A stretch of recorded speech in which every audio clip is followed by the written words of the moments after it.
장애인 사역에 관심을 지닌 많은 교회들은 장애인 보호 작업장을 만들어 발달 장애인을 돌보며 동시에 일자리도 제공하고 있습니다. 그런데 최근 정부가 장애인에게 적용되는 최저임금 지급 기준을 바꾸면서 발달 장애인을 대상으로 하는 장애인 보호 작업장이 어려움을 겪고 있습니다. 오유셉 기자가 취재했습니다. 발달 장애인들의 자활을 돕기 위해 베이커리와 작업장을 운영하고 있는 동산복지재단의 푸른동산 보호작업장. 이곳에는 40명의 발달 장애인들이 고용돼 일하는 즐거움을 누리고 있습니다. 장애인들은 이곳에서 단순히 근로 기회만 제공받는 것은 아닙니다. 복지재단 차량으로 오전 9시에 출근해 오후 5시 집에 돌아갈 때까지 영화 관람 등 다양한 프로그램에 참여하며 자활 훈련도 받고 있습니다. 발달 장애인들에게 이곳은 일터이자 교육훈련, 돌봄의 공간인 셈입니다. 일을 해서 경제적인 자립을 하는 것도 있지만 플러스해서 이 친구들이 더 중요한 것은 낮에 이렇게 가서 일할 수 있고 이용할 수 있는 시설이 있는 게 더 중요한 거죠. 그런데 최근 정부 정책 변화로 푸른동산 보호작업장에 어려움이 생겼습니다.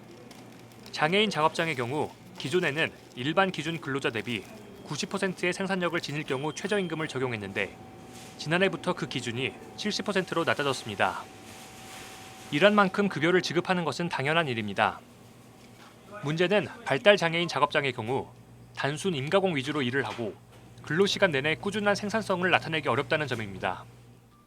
푸른동산 보호작업장의 경우 올해 3월부터 2명의 근로장애인이 최저임금 지급 대상자가 됐는데 현재 수익 구조론 이들에게 최저임금을 지급하는 것이 불가능했습니다.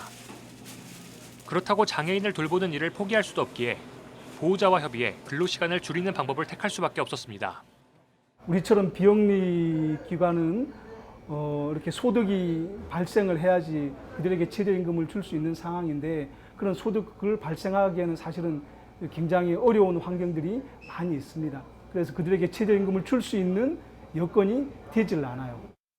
이처럼 이윤 추구가 목표가 아닌 장애인들을 돌보고 이들에게 근로기회를 제공하기 위한 발달장애인 보호작업장 입장에선 최저임금 지급 기준 변화가 큰 부담입니다. 발달장애인의 경우 70% 이상의 노동력을 인정받는다 하더라도 작업 내용이 단순 조립에 한정돼 있고 근로를 지속할 수 있는 시간도 적어 충분한 수익을 낼 수 없기 때문입니다. 근로 이외에도 보호작업장의 중요한 역할은 가족들의 상시 보호 부담을 줄여주고 장애인들에게 출퇴근을 통한 규칙적인 생활과 또래 집단과의 교제를 지원하는 등 발달장애인을 돌보고 보호하는 일인데 이런 측면이 간과되고 있는 겁니다.